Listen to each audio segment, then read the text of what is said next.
Okay, welcome to the Freedom Experiment. My name is David Smith, and this week I have a really good friend of mine.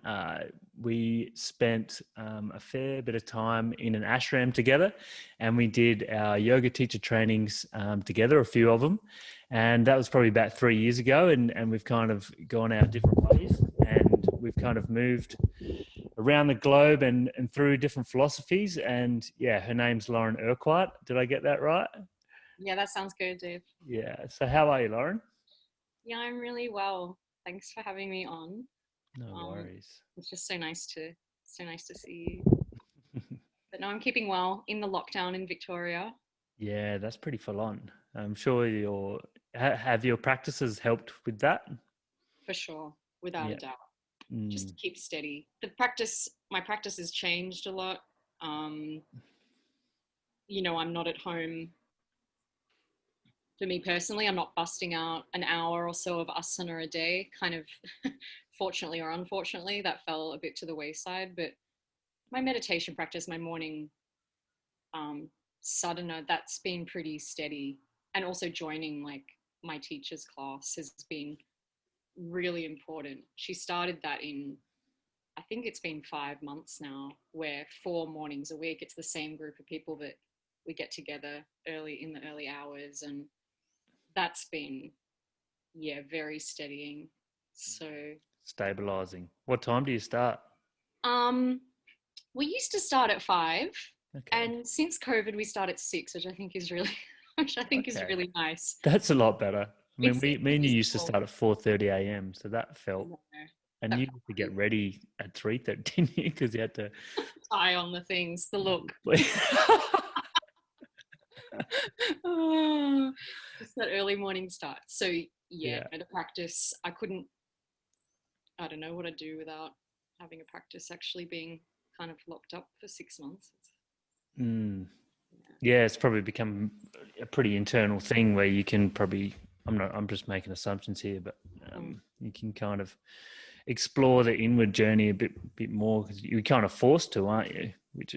Yeah, which I think that's what's inspiring me about even getting this message out there and getting into teaching again and stuff is the lockdown hasn't bothered some people that have some type of internal practice.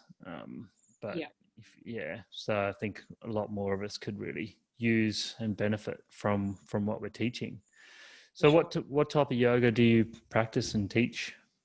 So after we spent our time hanging out together at the ashram, after the Hatha training, I undertook my Kundalini yoga training, which was framed at that time under the guise of Kundalini yoga as taught by Yogi Bhajan, which is a royal or a Raj yoga system. So it's really it's like a complete egg, I suppose, in terms of I don't really know like who's listening to this, and I don't want to get into kind of out there kind of yogic philosophy terms, but it is a combination of philosophy and the bhakti and the shakti, and it's a technology, and it's also a daily practice of devotion, that really revolves around kind of a daily sadhana, in short. Yep. For some Yeah. people, mm, So like the term sadhana, that's self practice. I could probably just decipher some of that for some people that have maybe yeah, just great, listening. yeah. So sadhana is self practice. So that's like your daily practice that you keep jumping back into. Bhakti yoga is a type of yoga system that operates from the heart, and it's all about devotion, and it's a lot of singing and kirtan, and it's very opening in that way. And Yeah. shakti, that's the divine goddess, that's the feminine energy. How does that work within the Kundalini yoga system? Well, that's a big A really good question. question. Okay. No, this is good. I mean, I was somewhat primed for this. I mean, there are definitely steps. So I try to be succinct and give the shortened version. Yeah. So the Shakti, the word Kundalini, it's kind of triggering, isn't it? Kind of funny.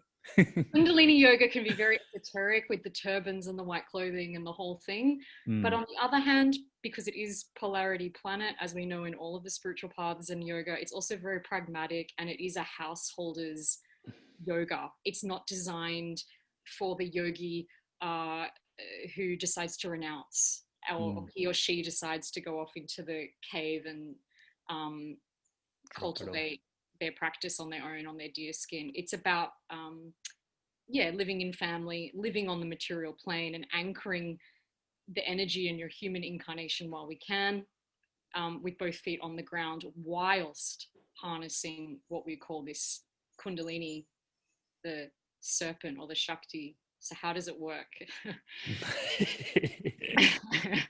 We've got time. It's all right. Okay, I think we can go through it. I think just go with whatever. If people want to learn, they can. We've got Google. People have always got Google. They can look it up. That's true. So we can just go for it. It's fine. So we've got soma, our bodies, and then psyche. And maybe for the purpose of this conversation, we might agree, no matter what yogic tradition we come from, the science of yoga, more and more I come to realize, is really the application and science of controlling the mind, no matter what you're doing. Yep. Is that fair enough statement? Yeah, yes, definitely. That's within all the Eastern traditions I've found, within Buddhism, that's gone away from asana and it's kind of away from the yoga, but it's still, it's all just teaching about the mind and how to overcome it, essentially, which is, that's the freedom experiment. It's freedom from the mind. Like it's more, it's an open term that I feel is a lot more accessible. And control is part of that, or understanding. And I think controlling and overcoming for me is like the same thing. It's like getting an understanding of how your internal makeup works, so you're not controlled by the mind, I suppose. And I think that's that's really good what you say, and I'm going to come back to that in relation to how this Kundalini practice works, in terms of like having, well, I guess it's funny, the word sovereignty is sort of a bit controversial now, but I think it's like having a more sovereign mind, and I will come back to that. So the daily practice of Kundalini yoga, in terms of like the technique or the technology, is repetition of, we've got asana postures and breath work, the pranayama, and mantra, the word, and mudra, shapes with the hands, that we use a lot in Kundalini yoga. And so that will come in the form of a kriya. So that's a set of actions.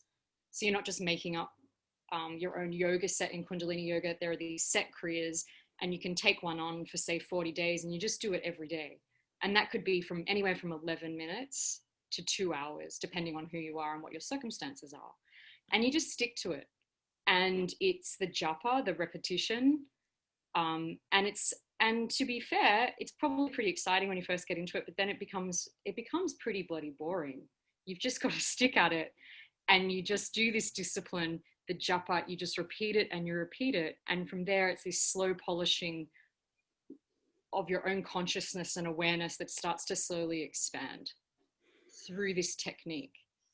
And it builds tapa, it builds fire at the navel point, like in most yogas and especially martial arts. And Kundalini really revolves around having this fire that's built at your navel point through asana and chanting, and then it descends and it goes down. And it's said that it applies this pressure to Kundalini, dormant energy at the spine, or maybe some science-minded folk would like to think of it as cerebrospinal fluid.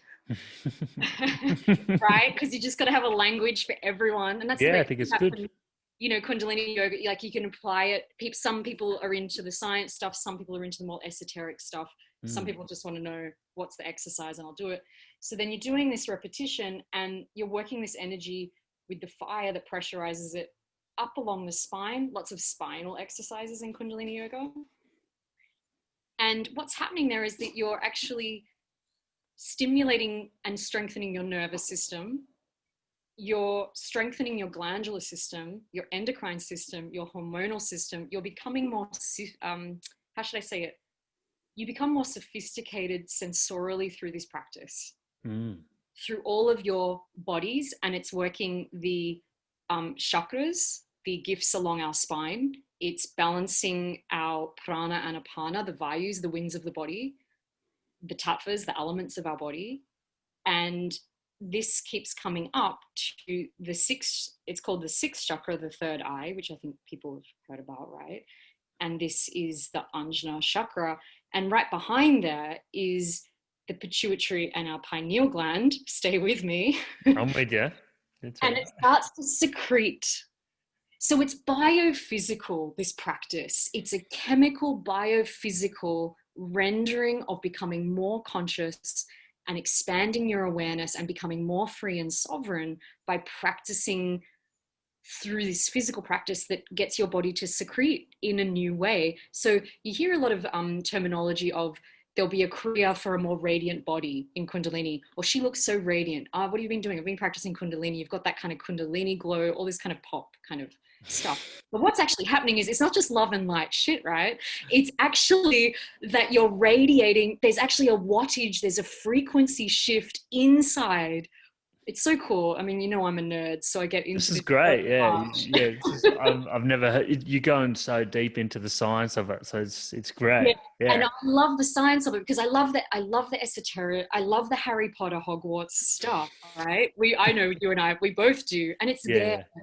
It's there. That's the magic. The magic. Yeah, That's the magic. But there's this thing where you're just becoming more sensorially. You start to radiate literally your pineal and pituitary gland inside the center of your brain. Your central computer starts to actually secrete and vibrate in a different way.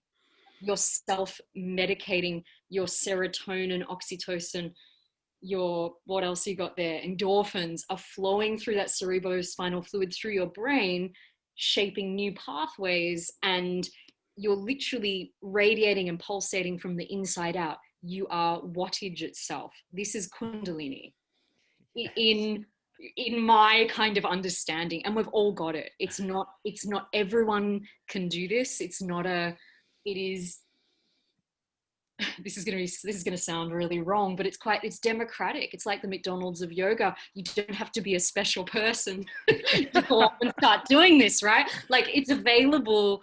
Anyone can just walk in, sit down, and start doing it.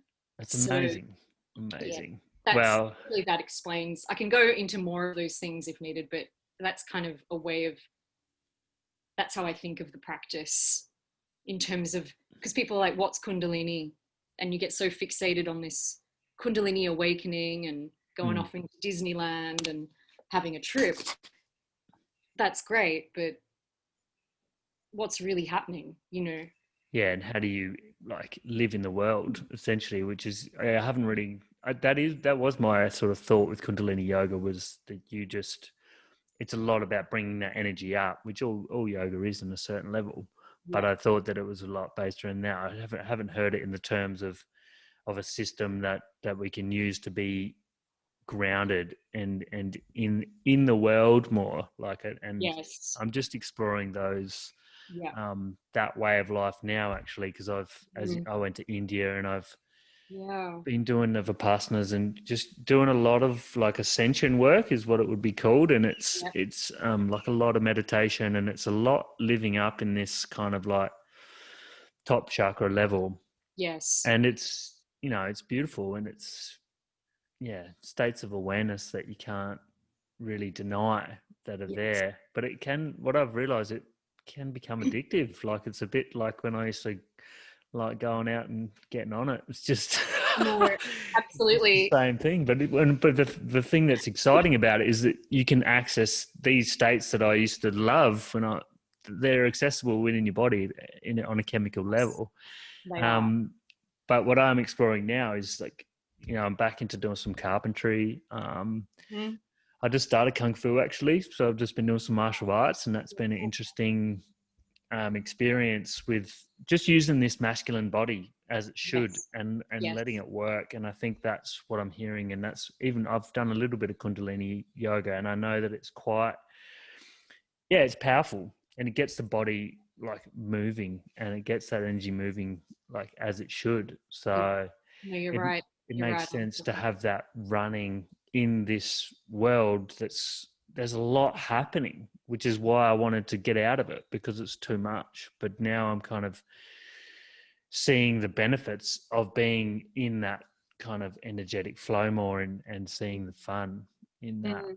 Yeah. I like what you say. I think we both had that. We've had our own separate experiences, but also together. Like when you're maybe either new to the path or you're exploring, let's just call it chocolate boxing spirituality, and you're tasting all the different things, and you're not, you're a bit of a newbie. And in the Kundalini yoga community, it's called getting high off your own supply. So there are people who practice Kundalini technology and they're just getting high, which is fine. Like, Satnam, people can do as they want, of course.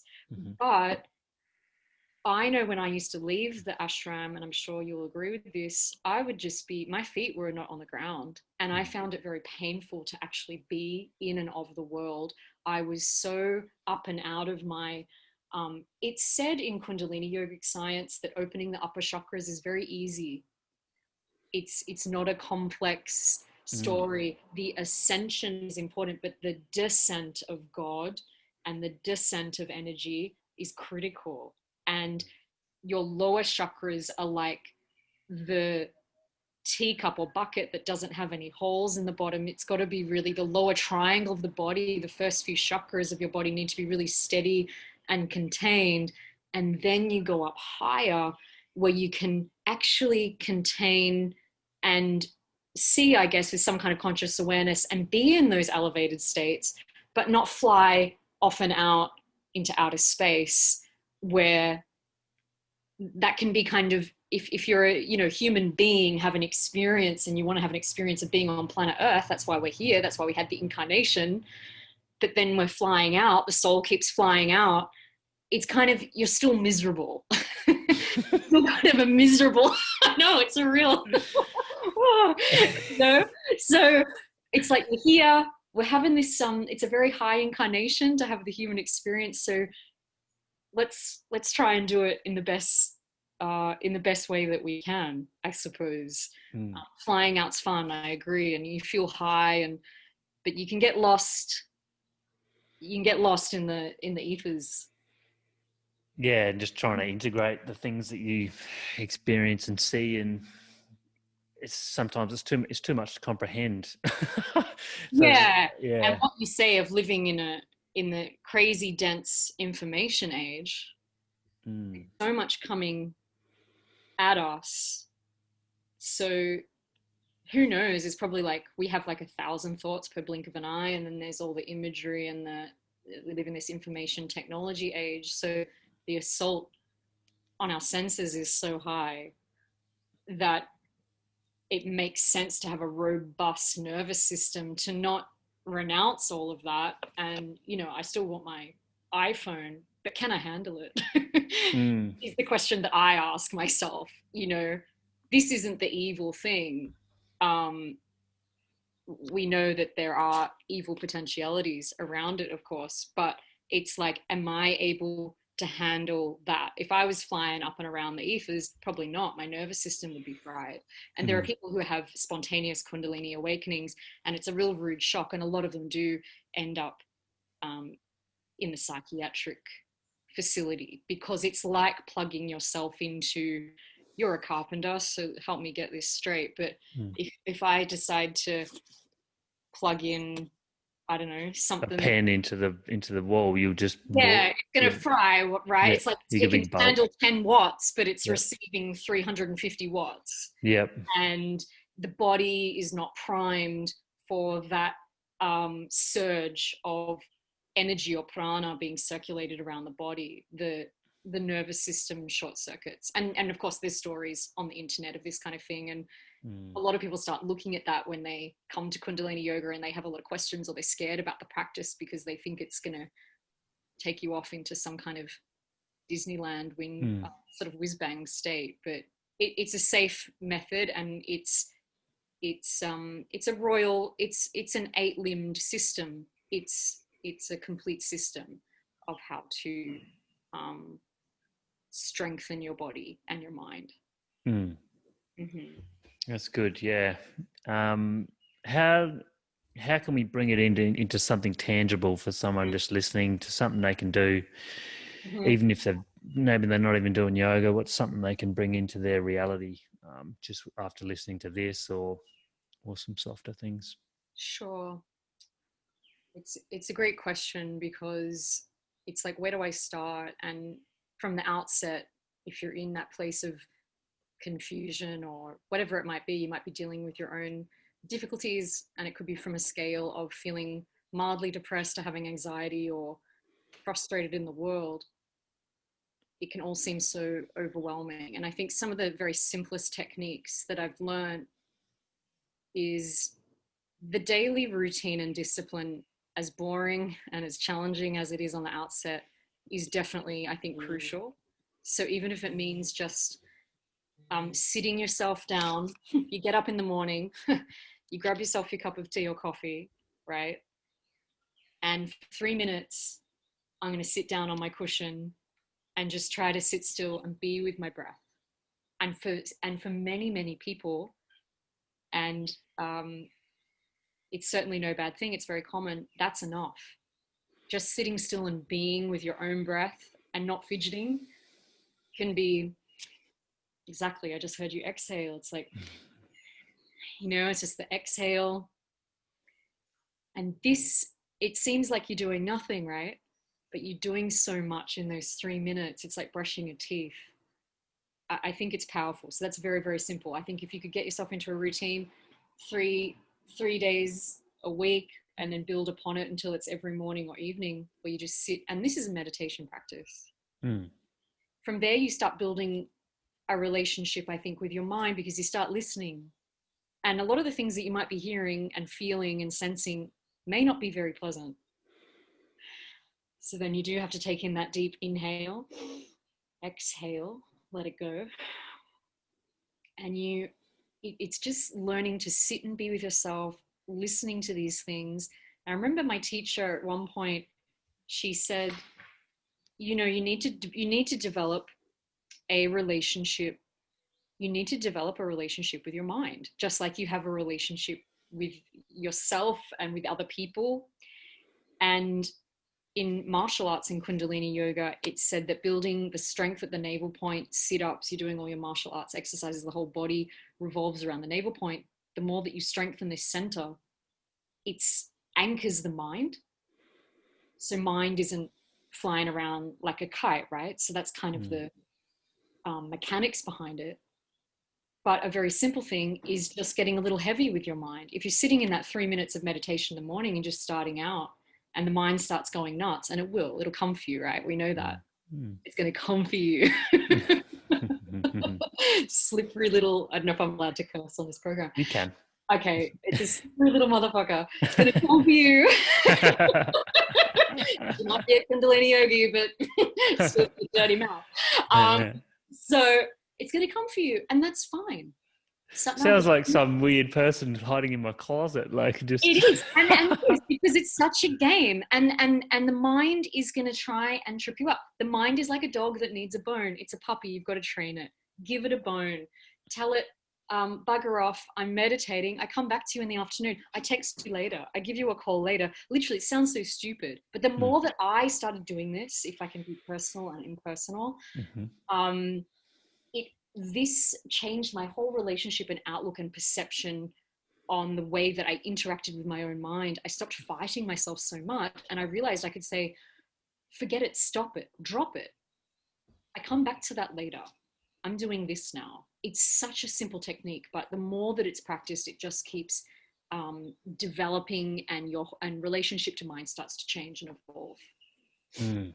Yeah, I think what comes through for me that is like you're giving power to, if you want to go higher self, or to the conscious mind, is the way I like to sort of bring it as well, because we have this subconscious pattern that is always drawing us towards our addictive natures, or towards something that we have done repetitively for the last 20 years or couple of years or whatever. And it's always, the mind is always like trying to keep somewhere where it's comfortable, and somewhere where it's in control essentially. Mm-hmm. And Mm-hmm. and I think you brought up, as soon as you sit with yourself, even if it's for 3 minutes, I think there's a lot of people can get turned off of meditation and off of practices because your first few experiences, they could go a couple of ways. You could get something out of it really quickly and then you get inspired and you want to go a bit deeper, or you could just get thrown with like something that you have like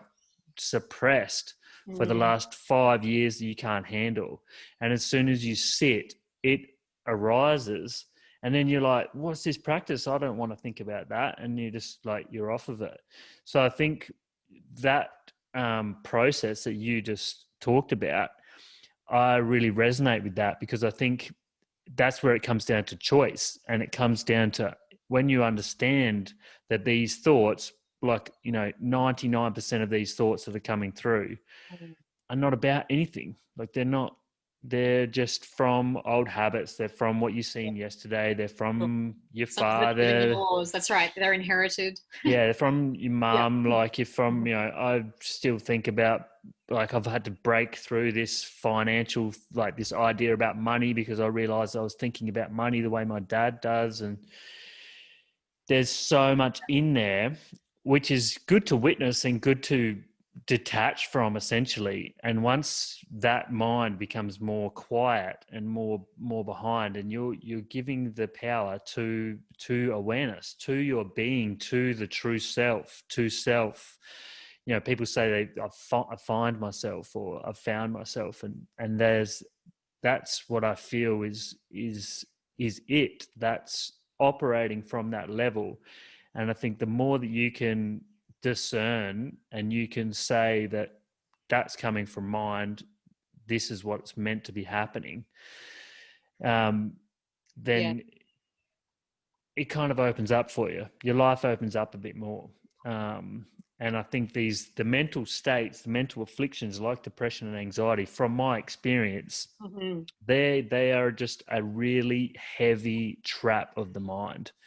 There's probably still something going on chemically with acute anxiety and acute depression. So I think there's something that can be done in the medical side of things. Like I was on antidepressants for about, I don't know, 2-3 years or something. And I Yeah. think it Same. did click something in my brain. And with, Yes. Without a I'm doubt. when I'm in the system and I'm fully dependent on the system, then I realize that I'm mentally unwell, I'm going to go to the doctor. So I think there's a lot to be said in doing that. And I think even just doing that is such a powerful thing that people can do, is to make that decision, Yes. to start looking at, okay, I'm off. Yeah. So you can go to a doctor, you can go through that process. But what that led me to, and that's why I'm inspired to just get this out there, is yoga and meditation. And that's where the real mental clarity and stability started to really arise, and the understanding started to become embodied and integrated, and there was just a lot less confusion and a lot less worry. And there's still going to be depressive states that come through and anxiety states that come through, but if they're understood as a state and they're not you, they don't define who you are, Yes. and you can overcome it to a certain level and it can be managed. That Yes. is what I just want to get that message out there. Whoever's listening, I know. you are Really. beautiful, and you Yes. can overcome whatever state you're in, because it's a state of mind. So understanding these practices and choosing to give the power to the conscious mind is the start of your freedom. That's the start of you can be fully free of this Yes. mental affliction. Yeah. And I suppose Yes. that can go into what you're offering, because I've seen you have something that you're offering online, and it was geared a bit towards anxiety. Is that right? Do you want to explain a bit about that? Yeah. So yeah, thanks. I really love everything that you just said there. Not to be sycophantic, but it is kind of the process that we go through to become more sovereign in our minds. And the course that I'm offering is a 5-week um, Kundalini yoga course that's looking specifically at addressing how how to become, the title is all around anxiety, but really just using and utilizing the practices to start to understand and having maybe a greater awareness of your own symptoms of anxiety, stress, fear, panic.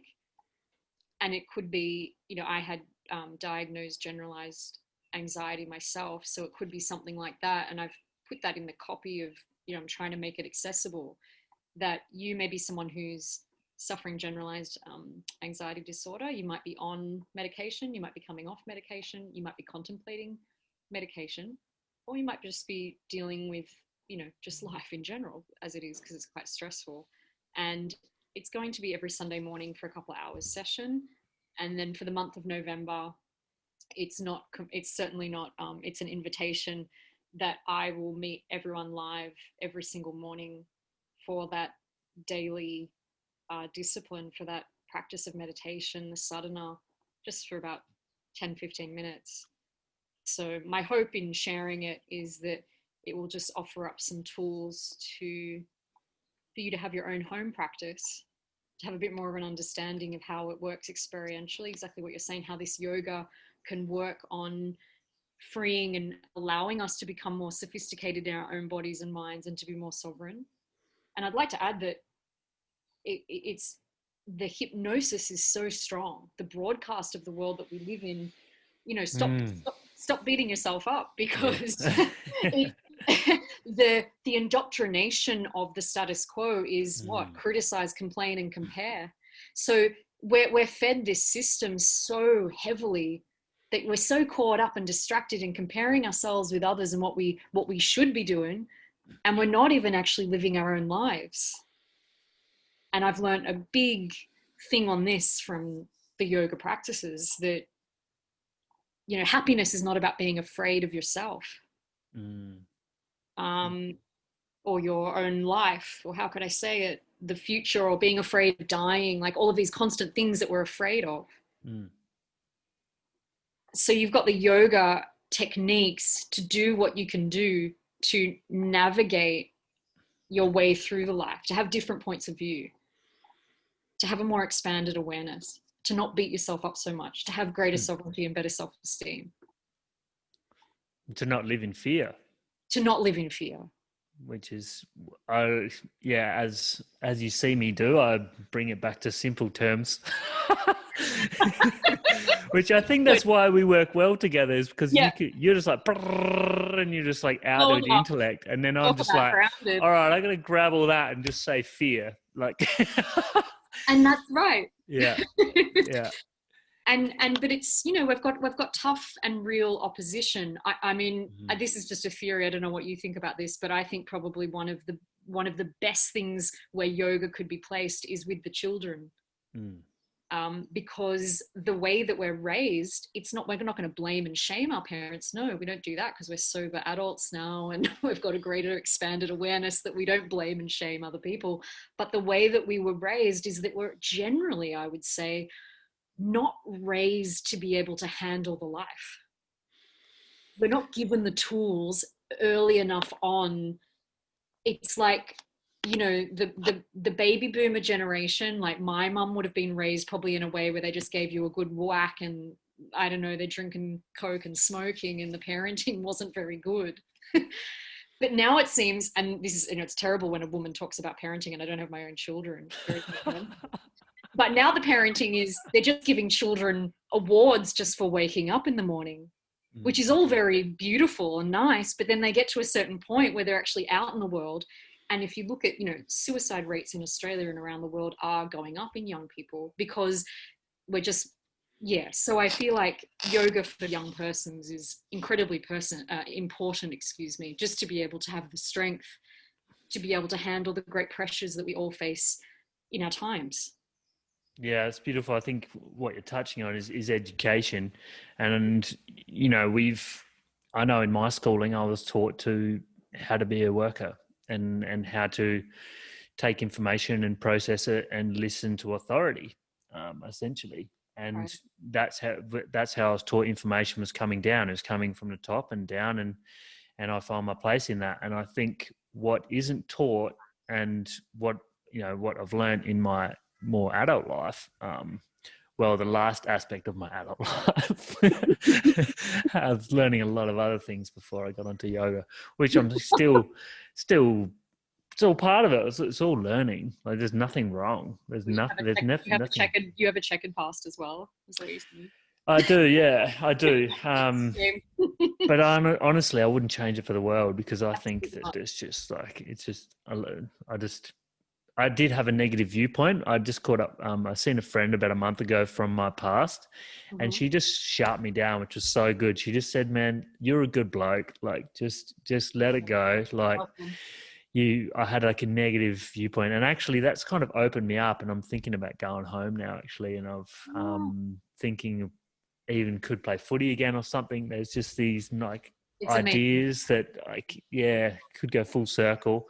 Yes. um but Pers- what Perspective changes. Perspective changes. perspective changes is a good way to put it, but yeah. Yeah. But I love your idea about getting it more into teenagers, like giving Mm. giving teenagers or younger kids these options of meditation, yoga, because it's not like we're trying to like indoctrinate children into a Oh, certain belief system that means now you're Hare Krishna or now you're this or Buddhist or whatever. There's such simple tools that if understood and embodied, like if I understood about the mind, and if I did a subject on the mind in my high school, who knows what could have happened in my 20s when my reality starts to break apart, and I go, oh, this is what I learned in year 12. This is when I have a breakdown. This is what breakdowns are. This is what anxiety is. This is what depression is. yeah. Because it's actually, we don't need to go to someone in a white coat to tell us what it all is. Like and that's the beauty about the information age, like bringing it all back to that. It's all at our fingertips now. And of course, there's a lot of disinformation out there, but there's so many people out there that want to help you. There's like so much more people that want to help you, and that it's accessible now because of the internet, because of this relationship we have with technology. Mhm. Podcasts weren't fucking here 10 years ago. No, it's extraordinary. It's now Yeah. we have to have the clarity to be able to sift through the information. I think that's what I was trying to say before, but it wasn't so eloquent, where it's like, the iPhone, this is not the evil thing. It has the capacity to be, but if I have enough clarity to be able to find what it is that I'm looking for, then it's a helpful thing. This is a yogic technique. Am I sober and alert enough in my life to be able to find what it is to take my next breath and my next step? Is sort of how I look at yoga. It's just sort of like we do these yogic techniques, can I have a different POV? Can I have a different point of view? Am I able to put myself in your shoes? Can I be Dave for a moment and look at life from second position, to be more compassionate, Mm. to be more kind, to not get we're born with the human tendency is to self-hypnose down, and we know that to greater or lesser degrees, to self-hypnose down. And when you were saying about, if I had have known this in high school, I mean, we're not going to go into it because it starts going off into, we don't want to go into conspiracy theory kind of territory. Absolutely not. Careful, I'll go 4 hours into that. The empowerment of people, you can see why through history it's not about being dogmatic, it's not about a particular religion and being a weirdo yogi or this, that, and the other, but it's very, very empowering, and people do become sovereign. So yes, they did keep yoga away from people, and because that wasn't the agenda was not to have free thinkers who are happy and healthy people that can think for themselves. Yeah. Isn't it sad that that's true? And Yes. it's that will not even be debated. Like that's the thing, is that you will say that, and even if this got 10,000 people watch it, no one would even comment and debate what you just said.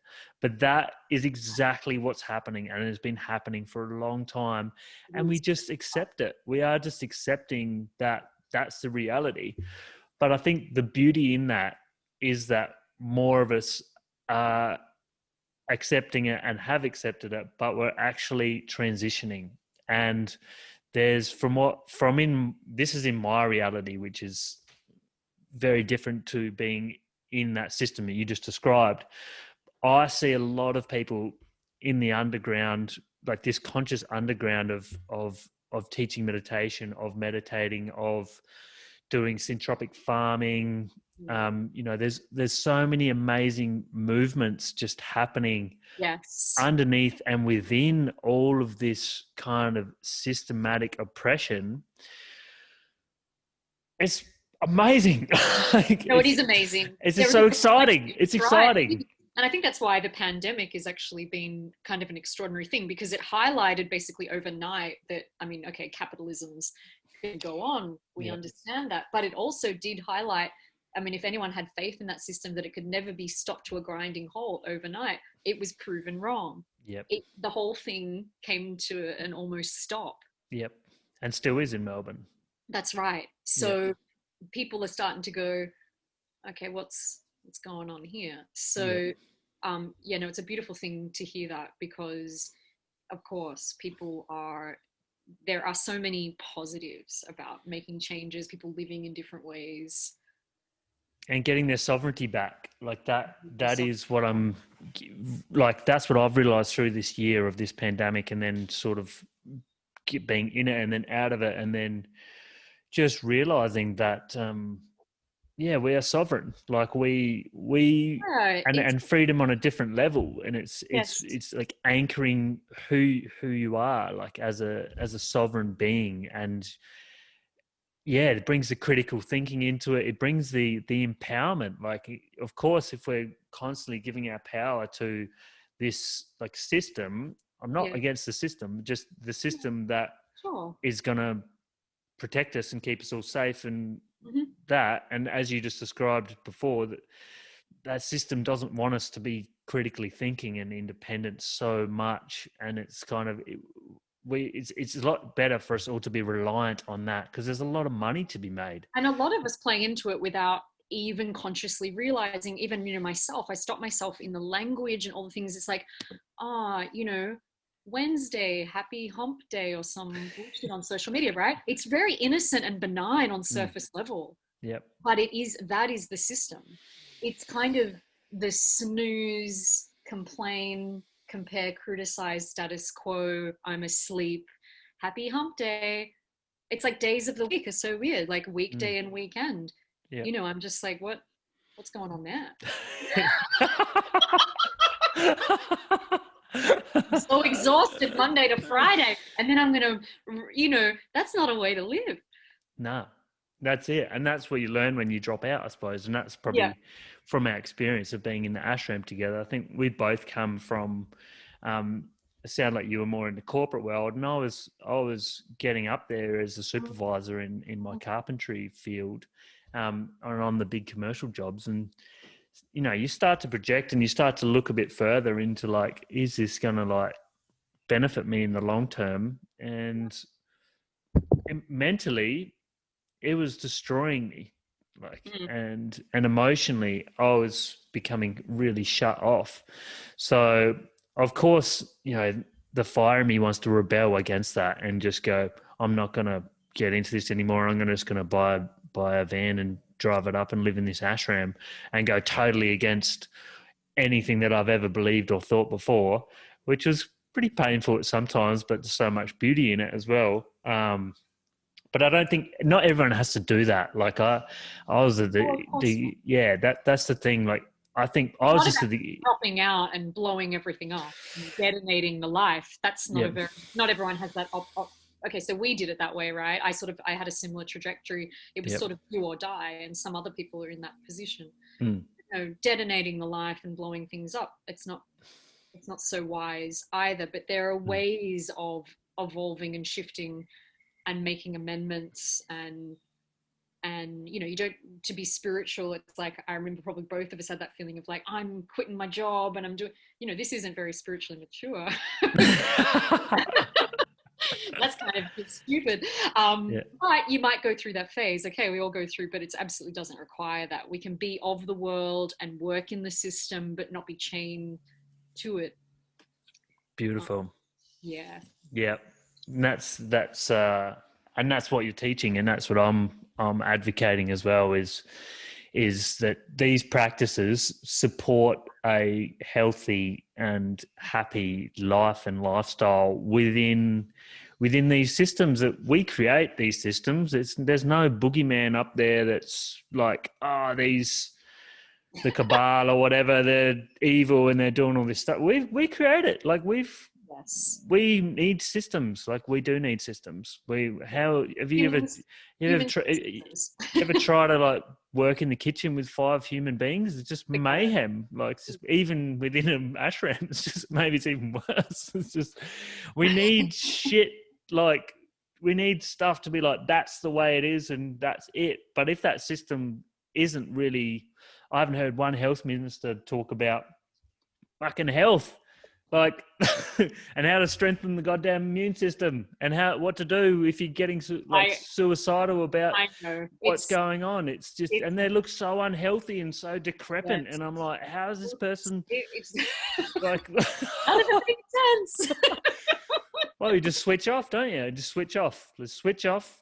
In my reality, coronavirus is here, but it's not as big as it's meant out to be. And I don't need to listen to what these jokers have got to say so much, and just keep bringing it into my reality, which is kind of the beauty of it, is it's brought it very much into what I see and do daily. Because if I get caught up in the long term, we're going into a depression and all this type of stuff, man, it's just another thing that's just going to bring you down. It's that great distraction. And I think I heard, I can't remember if it was my teacher who said this. Anyway, in a class recently that I thought it was, the teacher was asking, what is the greatest commodity of our time? And she was like, it's your attention. Greatest commodity of our time is your attention. 100%. Yeah, and it's exactly what you're speaking to. Yeah. And that's what we're seeing with all of these kind of, Netflix documentary about social media. I can't remember what it's called. The social dilemma. Yep. Excuse me. Yep. And this is exactly what that's talking about. Yep. Because that's the way things are going, and that's, people are afraid of. We're sort of going way off topic here now, but the AI, it's like, forget all that. It's already happened. We're already kind of merged. We're already cyborg. The artificial intelligence is one thing, but it's where is your attention? Do you have the capacity and the endurance and the sober alertness to be able to know what your mind or where your energy is going? And do you have the clarity to be able to sift through the 1,000 thoughts per blink of an eye? And which of those thoughts are you going to hang on to? So this is the great, in a way, yoga is like having these cool superpowers. Because you maybe, of course, you don't get it perfect just because you're a yogi, no way, but you're giving it a red hot go. Yeah. I'm going to catch that thought. It's a positive thought. I'm happy and healthy. And you know what? I'm actually good. I don't need to listen to this crap on the TV. I'm good. Yep. I'm good. That's great. And then you can put your attention on what your needs are in that moment. Like, and if it's psychological needs, if it's physical needs, if it's like, I need to think of a new career. There's like, can you become like quiet enough? Well, I'll just always advocate meditation, because it's going to bring you back into that. And then the inspiration will come from that place. And I think that's what I feel is the solution. That's the solution to all this madness is conscious awareness. And you said it so right. It's what we put our attention towards. And if you want to go on a quantum physical level, it's creating reality. But I'm not sure if we're creating the reality or if it's already here. We're just seeing it. So I don't know. Oh no. It's just like, I thought we were going to finish up, but there goes another 2 hours. But is it a simulation? Am I in the Matrix? Yeah, let's not go there. It's oh, Dave. Yeah, we better leave it at that, because once I start talking about realities, I'm sort of finished. I want to talk more about that. I want to hear more about that. Yeah, from you. I do. Yeah. Oh, it's so good, Lauren. Thank you so much. Yeah, thank you. So good. Such a joy. Yeah. All right, stay on the line. I'll just pause it here. So, yeah, thanks for that. You're welcome. Okay, that was Lauren Urquhart, and that was, another episode of the Freedom Experiment. Thank you for listening and watching if you're watching this on YouTube.